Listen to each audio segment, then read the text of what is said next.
Joining us now to review some of the headlines of today's newspapers from around the world is Arise News analyst Emmanuel Ifeni, the great Malabite. Good morning, Dr. Ruben Abati. Good morning. Mrs. Ayo Mairo Ese. Good morning, Mr. Ifeni. You have to put Mrs. Yes, a proud member of the Delta Wives Association. Very proud. Yes. Rufai, good morning. Morning, sir. Yes. I was saying whether to put Mr. or Rufai. Doctor Rufai. He knows what to do. Rufai. It's a bright and beautiful Monday morning. Yes, all things bright and beautiful, right? Yes, sir.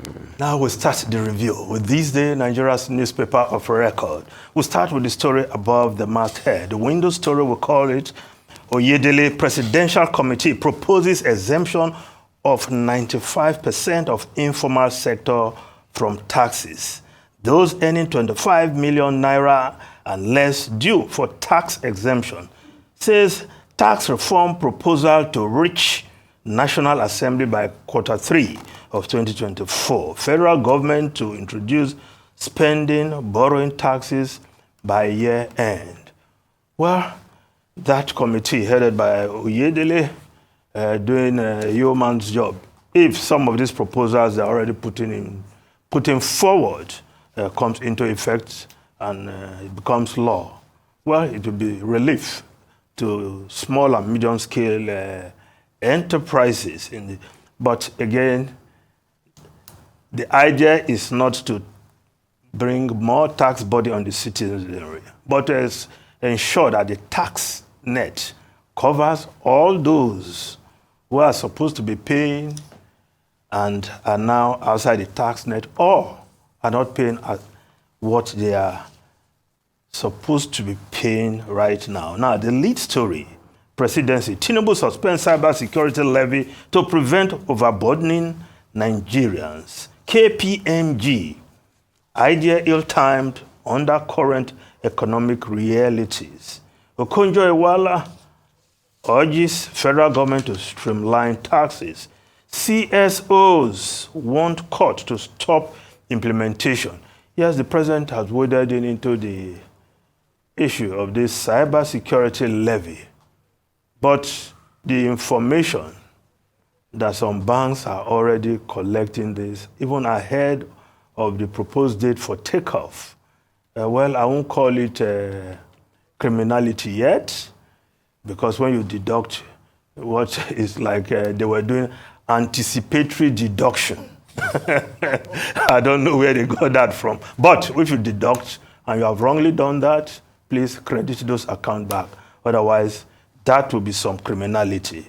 I will agree with Dr. Abati at that point. But they still have time to remedy this, their seeming anticipatory deduction. Now the president has waded into the matter. Whether it is right for the president to just give that order or allow the CBN to do its job is another matter. Nigerians are overburdened. That everybody knows. And the president, yes, listening president, Rufai, you commended the president. I will join you in commending President Bola Ahmed Tinubu. No, on this one, try. Yes. Try. I will join you in When that. he try, we'll say it. Yes. Now, the Guardian newspaper, Nigeria's The Guardian newspaper, energy prices soar by 70%, cost manufacturers 290 billion naira in the first quarter of the year. And of course, you see the infographics there on the front page of the Guardian newspaper. Average price of diesel moved from 800 naira in first quarter of 2023 to 1,600 naira in the first quarter of 2024. Average energy supply to manufacturers dropped to 8.5 hours a day. Electricity tariff for Band A, customers, of course, moved up from 68 naira per kilowatt to 206.8 naira per kilowatt. No wonder manufacturers are crying that these times are choking. Now, the Punch newspaper, electricity tariff hike, labor demands reversal as protest begins today. NLC, TUC, others to picket NEC office discos in 36 states. Yes, the Vanguard newspaper talking about the problem of manufacturers. Manufacturing export slump as revenue drops 166% to 778 billion naira. World Bank blames poor logistics, weak infrastructure. Manufacturers Association of Nigeria exporters seek government intervention. National single window will bring relief. CPPE. Now, the Business Day newspaper also reporting expectedly business as its lead.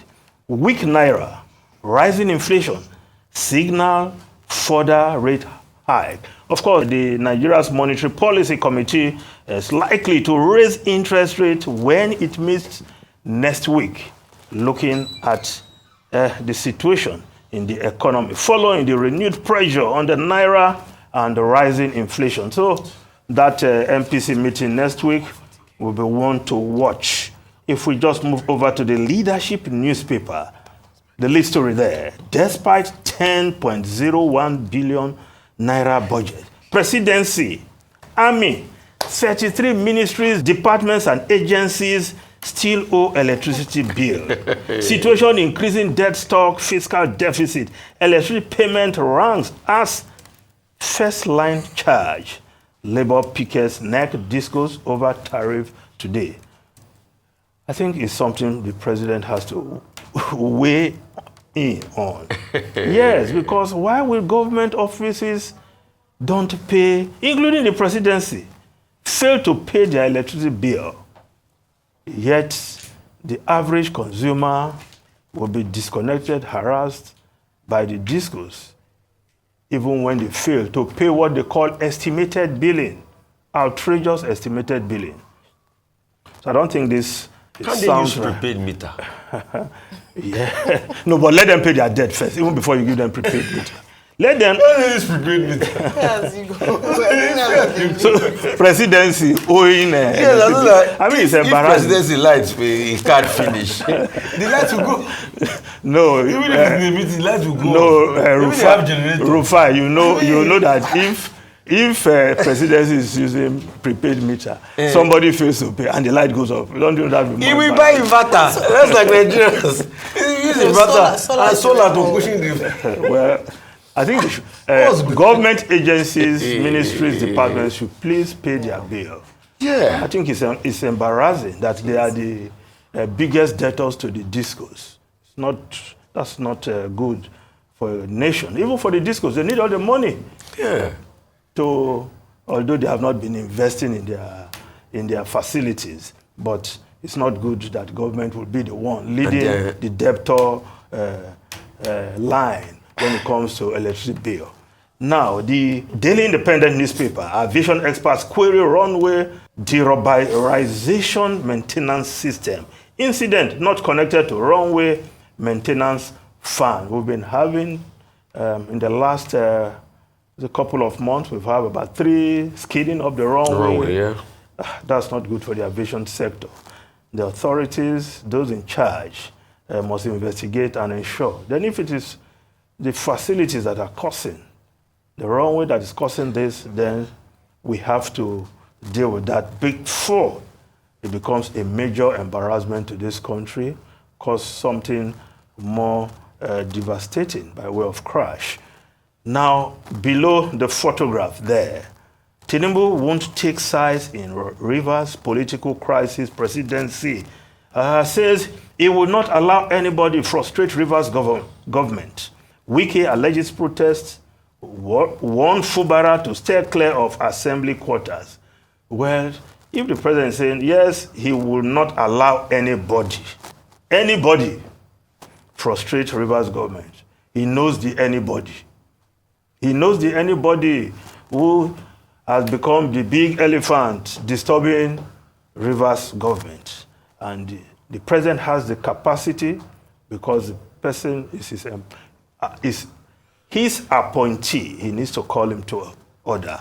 Yes, the president said he will not intervene, but we know, Ruben, you said earlier that we should allow rivers to sink and swim. I don't think so, because as we have seen in the past, in the First Republic, Political turmoil in a subnational at a subnational level can engulf the nation. So we are not going to treat this matter with kid gloves. Well, the law should be allowed to take its course. Also, as the senior advocate of Nigeria who appeared on this program a short while ago has suggested. Now, the New Telegraph newspaper reporting Rivers crisis, initiating impeachment proceedings against Fubara risky. Professor Ishe Sagi, Tinubu won't support attempts to frustrate Rivers government's operation. Now, the Daily Trust newspaper, tenants groan as Abuja landlords increase rent, property owners blame high cost of building materials, developers seek signing of real estate bill. Well, everybody seems to be taking advantage of the average Nigerian. Of course, landlords, because they are also under pressure, they are increasing their rents. And those who are still paying rent must be allowed to breathe. They must be allowed to breathe. Everybody cannot be a house owner at the same time. So landlords should also take it easy. Don't just pass everything to the tenants who are living under your roof, as it were.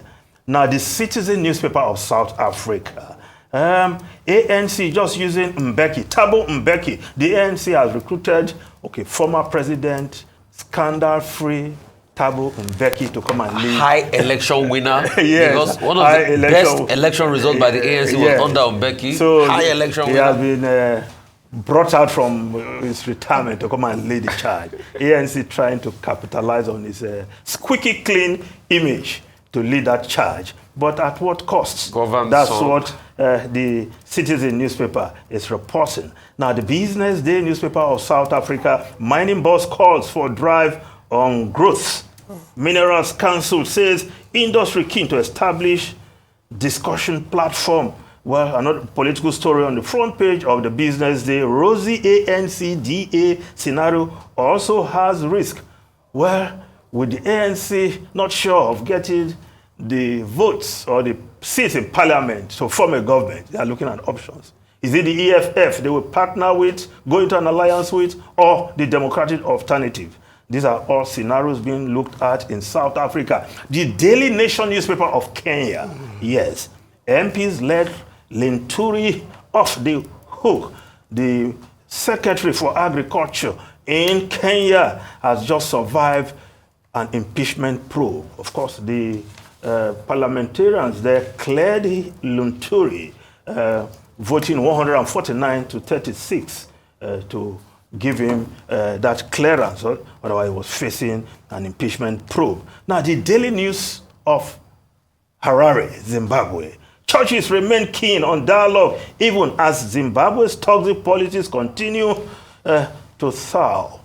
Now, churches remain keen on dialogue. That report there. Zimbabwe's Catholic Bishops' Conference Secretary General Travis Moyo, as well as the Zimbabwe Council of Churches Secretary Wilfred Domingo, both saying, look, we are ready to join the national dialogue to make for progress in our country.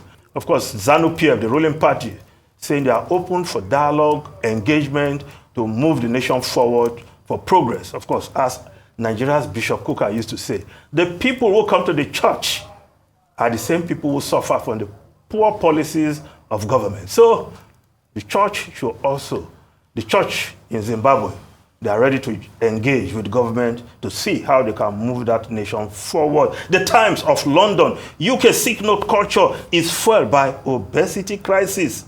Staff take time off, the heavier they are.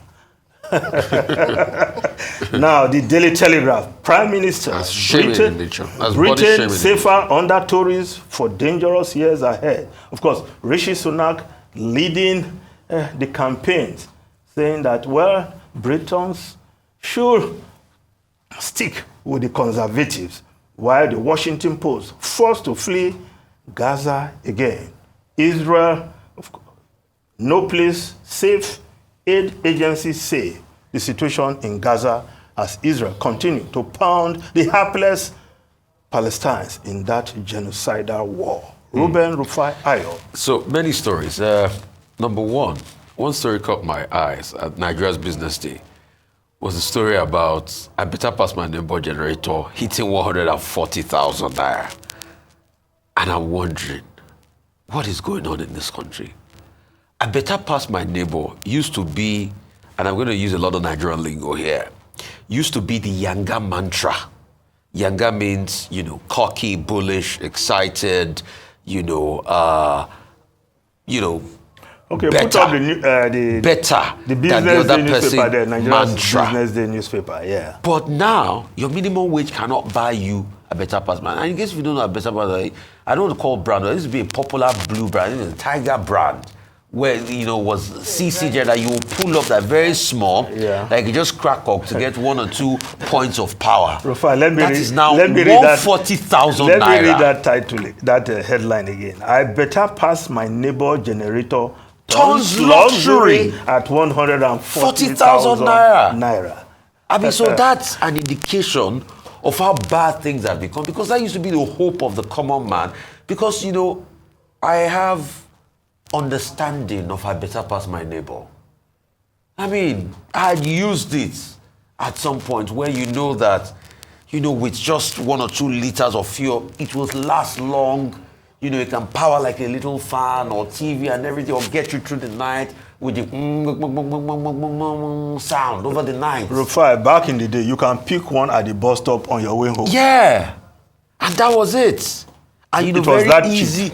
Very easy to maintain. It was 20, 30K, and it's not even that. The cost of even the mid-sized generators now, very expensive. Now, let alone the cost of now fueling them.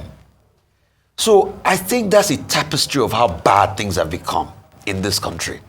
That I better pass my neighbor now can be luxury. I mean, and that's why we should look at it. Also, I want to talk about the manufacturing costs. Look at the 290 billion mostly expended on energy. I mean, we keep talking about if Roots is around, he will bring stories about China and all of that, why they're doing well in production, why the electric cars are cheaper than that, because they subsidize this production for them. Electricity is quite very cheap compared to other countries because heavy subsidy goes into it. But look at the 290 billion cost. They're passing on. There is no thriving manufacturing company in this country. In fact, most manufacturing companies are on the brink of selling. Most of the ones that you would think they are doing well. Churches are manufacturing. Dr. Abati, and fanatics. That's the sad reality of what our country... No, Dr. Abati is correct. He's making a joke, but he's correct. That's the fact that... Doctor, leave churches out of this matter. Churches are manufacturing. They are giving people hope. Even people who commit, they can do anything under this... I know where Dr. Abati is going. Look under this economic reality. Now filled with churches where they ought to be manufacturing. Ayo, see, I like hope. But if only your manufacturing companies are not working and churches are manufacturing side by side. hope, it is an assault on your country, because you see, at a point, after hearing the message of hope, people need food. And it is the company where they can work and get food. Dr. Abati, I drove through where you used to work at the Guardian yesterday. I was coming back from Okota. And I remember on this table, you used to talk about how when you close from work, you see factories, people coming out. Yes. Yeah. Those factories on that Okota area have become warehouses. So that's the sad reality of where our country is going. And when you look at things like this, it affects us one way or the other. These 290 billion costs, don't you think it's going to come to us? Of course. They're going to pass on the cost They'll to us. And that's why we say, please, the government should please see what they can. And I know it's a tough one. I mean, I appreciate the concerns of President Tinubu. It's a tough one because, yes, it's coming at a time where there's no money on ground. But we still think there should be a lot of thinking and ingenuity going through his mind to be able to solve most of this problem. Vis-a-vis all of this, and I think it was on the front page of the Nation newspaper, Ms. Macron is projecting that when the inflation numbers come back this week, it will hit probably about 34%. And that's another thing we're going to be facing this week now, because inflation is unabating. Vis-a-vis, you are saying a devaluation, and that's why I don't like what the IMF is telling us now. You've devalued the currency, your forex has no standing, you have heavy inflation, and at the same time, rate hikes too might be the order of the day if the CBN looks at it. So, apart from that, I also want to talk about South Africa and Thabo Mbeki. I don't think it's going to work now for the ANC. I think the image of the ANC has been way too battered, and there have been many scandals that have battered the ANC. So, Thabo Mbeki during his time had over 60% threshold. I think he has one of the best records in electoral weighting. But now they will have to do a hung parliament deal, one way or the other, which is the sad reality of a party that was set up many years ago to be able to fight for the rights of the people by priestly Sakasema. But now, it has become a party that not even impoverishes its own people in South Africa. And the ANC, I'm sorry, since the return to democracy after the 94 elections, have not brought development to South Africa. In fact, it has brought chaos and hell. The economic conditions are worse off today for the people of South Africa. And that's why they are protesting and they are speaking up loudly. Well, so I don't think... And you see that at the polls. You see that, I don't think May 29 is no. the election day in South Africa. Very quickly, I was just going to talk about the Presidency and NDA's owing electricity bill. I say this because it's an update, on that story in terms of the fact that there's money allocated. In fact, they're investigating 10.01 billion naira allocated over the years to these MDAs for these matters, and yet they've not been able to remit. So there's something not quite right going on there. The leadership newspaper, which has it as its front page, also details some of these MDAs, and I think it's important to mention some of them were outed last time, but they haven't done anything yet about it. So if you're asking the Nigerian people to pay their bills, let us start from the top. You want to name them? CBN is part of it. CBN is part of it. Ministry of Finance is part of it. Presidency is part of it, owing about 923 million. So these agencies are part. So why haven't they paid these bills? So if we're asking people to pay, Nigerians who are already burdened, they are telling us to pay 240% increase for Band A customers, then let the people lead the way by showing by example, by paying. I was going to talk about a few other things since, on a lighter note, AMVCAs over the weekend, and also Governor Nyesom Wike saying that he regretted and has asked God for forgiveness. People, over the weekend was at an event, but AMVCAs, congratulations to African Magic, 10 years, big winners, Breath of Life, also Best Actor, they won for Best Supporting Actress, big event for Africa, not just for Nigeria. We had people from all over the continent come, nominees from different parts of Africa, and I just want to say that this is really great in terms of that industry, Nollywood and the African movie industry going to the world. Really love it. Okay, a number of stories. Yes, One, Doctor. you brought a story about the presidency not paying electricity bills. Well, what happened?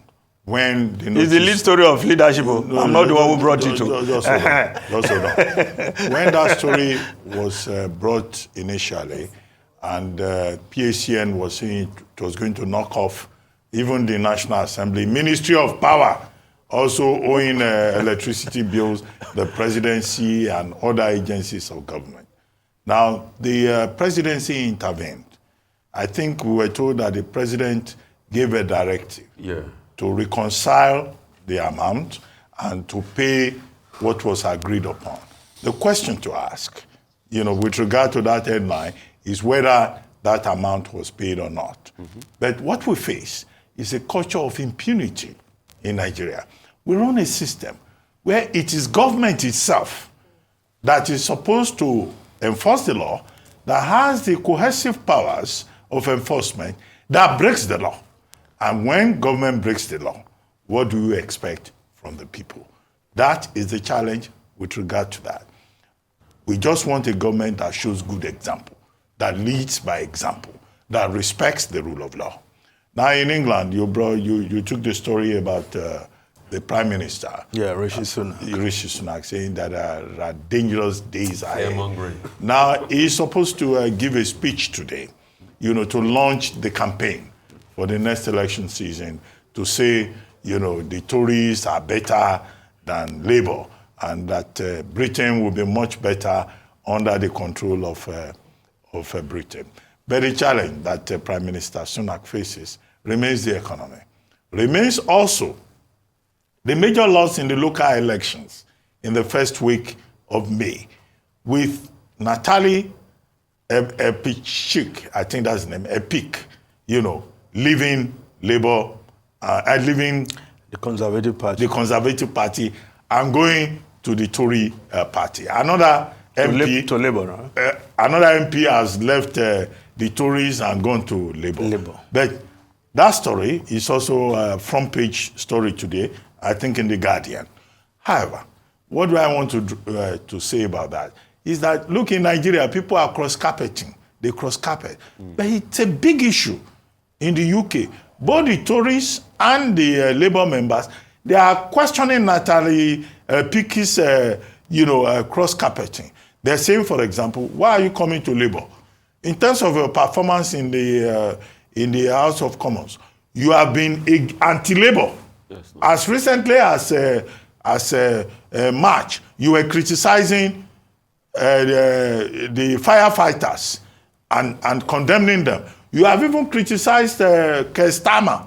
You have also done things that are not compatible with Labour ideology. Now compare that to Nigeria. Anybody that crosses from one end of the spectrum to the other is welcome. No, but Ruben, because there they have ideology. Yeah, we don't have ideology. Okay, that is the point. We don't have ideology here. That is the What's point. the difference between PDP and APC in terms of ideology? So here, we play a politics of no ideology. There are politicians in this country since 1999 who have moved from one party to 5, 6 political parties. I'm back. Including SPV. Maybe there is a lesson we can learn from that. Yes. And then you talked about worklessness in the UK. In the UK. This is one of the challenges that the British government is dealing with.